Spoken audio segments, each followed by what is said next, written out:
ఈ రోజున గ్రామీణ స్థాయిలో గ్రామ సభలో పెడుతుంటే, రెవెన్యూ సభలు పెడుతుంటే, మా స్థలాలు ఆక్రమించుకున్నారు, మా పొలాలు లాక్కున్నారు అని చెప్పి గగ్గోలు పెడుతున్నారు జనాలంతా. గత 5 ఏళ్లలో మరి జగన్మోహన్ రెడ్డి ఏమో 5 ఏళ్లలో నేను ఎంతో చేశాను, నాకు అసలు సన్మానం చేయాలి, నాకు వీలైతే మీరు శాలువాలు కప్పాలి అని మాట్లాడుతున్న ఇదే జగన్మోహన్ రెడ్డి గారికి ప్రజలు పడుతున్న ఇబ్బందులు కానీ, ఈ రోజున వస్తున్నటువంటి వాళ్ళు పెడుతున్న కేసులు కానివ్వండి, ఇవన్నీ ఎలా చూడాలంటే సార్, ఈరోజు గత ప్రభుత్వం చేసిన అక్రమ భూములు ఆక్రమించుకోవటాలు కానీ, దౌర్జన్యంగా లాక్కోవడం కానీ, ప్రతి వాళ్ళు ఈరోజు బాబు గారి దగ్గరికి వచ్చి అర్జీ పెట్టుకున్నారు. సార్, పలానా ప్రభుత్వంలో, జగన్మోహన్ రెడ్డి గారి ప్రభుత్వంలో మమ్మల్ని పలానా ఎంపీ గారు, ఎమ్మెల్యే గారు ఇలా బెదిరించి మా దగ్గర ఇలా తీసుకొని మా స్థలాలు తీసుకొని చేసుకున్నారు సార్ అని చెప్పి ఈ అర్జీలు ఎక్కువైనాయి.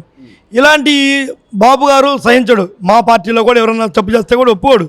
ఇలాంటి గ్రామ స్థాయి నుంచి కూడా ఎక్కడ అవకతవకలు జరిగినా కూడా బాబు గారు దీనికి ధీటుగా ప్రతి ఒక్కరికి న్యాయం చేస్తాడు. ఎట్టి పరిస్థితుల్లో అందరికీ న్యాయం చేస్తాడు. ఎవరు భూమి ఆక్రమించుకున్నా, ఎటువంటి పేదవాడిదైనా సరే, ఉన్నవాడిదైనా ఎవరైనా సరే అక్రమంగా ఆక్రమించుకున్న భూముల్ని మళ్ళీ తీసుకొని వాళ్ళకి యథావిధిగా ఇస్తాడు. ప్రతి పేదవాడికి కూడా న్యాయం చేస్తాడు. మా ప్రభుత్వం పేదవాడికి న్యాయం చేయడం కోసం ఈ ప్రభుత్వం వచ్చింది. ప్రజలందరూ నమ్మి బాబు గారికి అధికారం ఇచ్చారంటే ప్రజలందరూ నమ్మారు. ఈరోజు అమరావతి ఒక పక్కన, పోలవరం ఒక పక్కన ప్రజలు గుండె మీద చేసుకొని 10 సంవత్సరాల పాటు పవన్ కళ్యాణ్ గారు మేము బాబు గారు కలిసి ఉంటాము అన్నారు.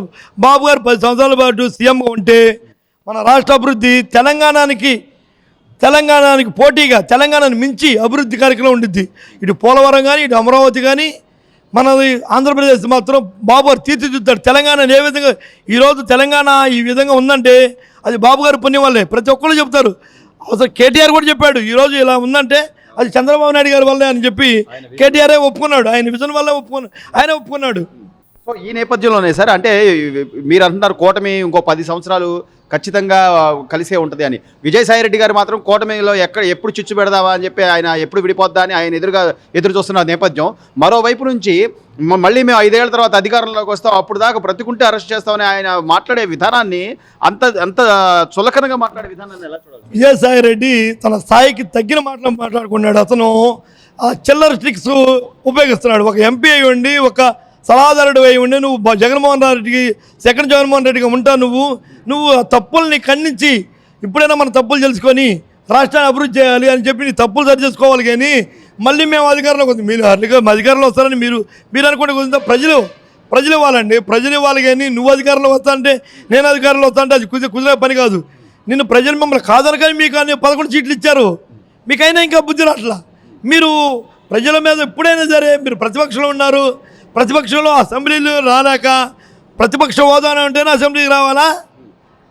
మాకు గుంటూరు జిల్లాలో 1914లో మన ఎక్కడ కూడా రెండు రాష్ట్రాలు కలిసి ఉన్నప్పుడు, 2009 రెండు రాష్ట్రాలు కలిసి, ఉభయ రాష్ట్రాలు కలిసి ఉన్నప్పుడు గుంటూరు జిల్లాలో 18 సీట్లకు గాను మన ధూళిపల్లి నరేంద్ర గారు ఒక్కడే గెలిచాడు. ఆయన ఒక్కడే రాజశేఖర రెడ్డిని ప్రశ్నించాడు. మీరు ఈ విధంగా ప్రశ్నిస్తే రాజశేఖర అన్నాడు, నిన్ను ఈసారి గెలవనీయకుండా చేస్తా అన్నాడు. మీరెవరైనా నన్ను గెలవనీయకుండా చేయడానికి ప్రజలు చెప్పాలి. ఆ మాట నాకు ప్రజలు ఇవ్వాలి, మీరు చెబితే నేను గెలవకుండా ఉంటానని చెప్పి ఆ రోజే రాజశేఖర రెడ్డి గారికే ధూళిపల్లి నరేంద్ర గారు కౌంటర్ ఇచ్చాడు.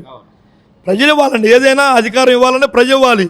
నువ్వు చెప్పు విజయసాయిరెడ్డి గారు మేము వస్తే ఏం చేస్తావు, నువ్వు వచ్చేది లేదు, నువ్వు మమ్మల్ని చేసేది ఏమీ లేదు. సో ఈ నేపథ్యంలో అంటే ఒకవైపు ఏమో మీరేమో ఎంతసేపు అభివృద్ధి, అమరావతి డెవలప్మెంటు, లేదా పోలవరం, లేదా పరిశ్రమలు తేవాలి, ఉద్యోగ అవకాశాలు కల్పించాలని మీరు ఒకవైపు పోరాడుతుంటే, వీళ్ళు మాత్రం మీరు అంటే చేయని వాటిని కూడా చేశారు, లేకపోతే వాళ్ళు అక్రమంగా జరుగుతుంది, మా అక్రమ అరెస్టులు చేస్తున్నారు అని చెప్పి ఓవైపు అంబటి రాంబాబు గారు కానీ, పేర్ని నాని గారు కానీ, వీళ్ళని ఎలా చూడాలంటారు సార్? మేము అక్రమ అరెస్టులు, మేము అధికారం ఉందని చెప్పి ఈరోజు వాళ్ళ మీద దాడి చేయడం అయితే, మేము వచ్చినప్పుడు ఇన్ని నెలలు అవుతుంది, మేము వైసీపీ వాళ్ళ మీద ఎక్కడ కూడా అరాచకంగా కానీ దాడులు కానీ మేము ఎప్పుడు చేయలే.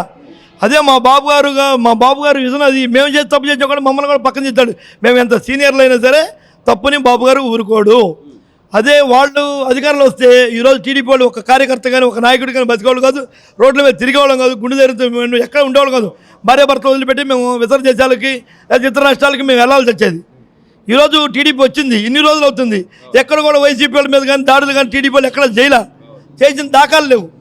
ఓవరాల్గా చూస్తే, ఓవరాల్గా ఈ 5-6 నెలలుగా జరుగుతున్న అభివృద్ధి ఒకవైపు, గత 5 ఏళ్లలో జరిగిన విధ్వంసం ఒకవైపు చూస్తుంటే, ప్రజలు ఒక స్పష్టమైన క్లారిటీతో ఉన్నారనుకోవచ్చు అంటారా? ఎవరుంటే బాగుంటుంది మనకి రాష్ట్రం? మళ్ళీ బాబు గారు వస్తేనే బాగుంటుంది. ఇప్పుడు వచ్చి మేము 7 నెలలు అవుతుంది. అయినా కూడా ఇప్పుడులోనే బోడంత అభివృద్ధి చేశాం. ఇంత అభివృద్ధి చేసినా కూడా ఈ వైసీపీ వాళ్ళు జీర్ణించుకోలేక ఏదో చేయాలని చెప్పి వాడడం తప్పితే ఎక్కడా కూడా మా అభివృద్ధిని అడ్డుకోవడానికి వాళ్ళ వల్ల కాదు. ఈ 7 నెలల్లోనే మేము ఇంత అభివృద్ధి చేశాము. మళ్ళీ రాబోయేది టీడీపీ జనసేన కూటమి. ఎట్టి పరిస్థితుల్లో మళ్ళీ 5 సంవత్సరాలు కూడా టీడీపీ వచ్చింది. ఆంధ్రప్రదేశ్లో ఉన్న ప్రజలందరూ కూడా గుండె మీద చేసుకుని హ్యాపీగా నిద్రపోవచ్చు. వాళ్ళ పిల్లలకు కూడా ఇక్కడ ఉపాధి ఉండిద్ది. ఈరోజు లోకేష్ బాబు గారు కార్పొరేట్ స్కూల్తో పోటీపడి గవర్నమెంట్ స్కూల్ని కార్పొరేట్ స్కూల్తో పోటీపడి ఈరోజు పేరెంట్స్ మీటింగ్లు పెట్టి ఈ విధంగా పెట్టి ఆయన కింద కూర్చొని పిల్లలు తిన్న ప్లేట్లు కూడా ఇస్తున్నాడండి. మీ నాయకుడికి కాఫీ కూడా పక్కన అందియాలి, పక్క నుండి తీసుకుంటాడు. కొబ్బరికాయ కొట్టాలంటే రాయి పైకి తీసుకొని కొట్టాలి. తల వంచేవాడు కాదు, వంగడు. మా లోకేష్ బాబు ఈరోజు పిల్లలు తిన్న ప్లేట్లు కూడా తీస్తున్నాడండి. విజనున్న నాయకుడు అలాంటి వాడు. తండ్రి బాటలో నడుస్తాడు. తండ్రి ఒక కుర్చీలో కూర్చుంటే ఒక స్టూడెంట్ లాగా చేలు కట్టుకుని ఉంచున్నాడు. లోకేష్ బాబు ఒక విజనున్న నాయకుడు అండి. ఏదైనా కానీ స్ట్రైట్ ఫార్వర్డ్, ఎవరు తప్పు చేసినా ఒప్పుకోడు.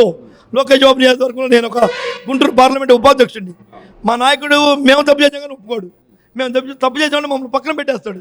మేము తప్పు చేయము. మా నాయకుడి దగ్గర మేము ఎటువంటి మా నాయకుడికి మచ్చ కూడా తేము. మేము ఈరోజు అమరావతి, పోలవరం మా ప్రభుత్వంలో బ్రహ్మాండంగా డెవలప్ అయింది. మళ్ళీ తెలంగాణని మించి ఆంధ్రప్రదేశ్ రాష్ట్రం అభివృద్ధి చెందింది. అందరూ కూడా ప్రశాంతంగా హ్యాపీగా నిద్రపోతారు.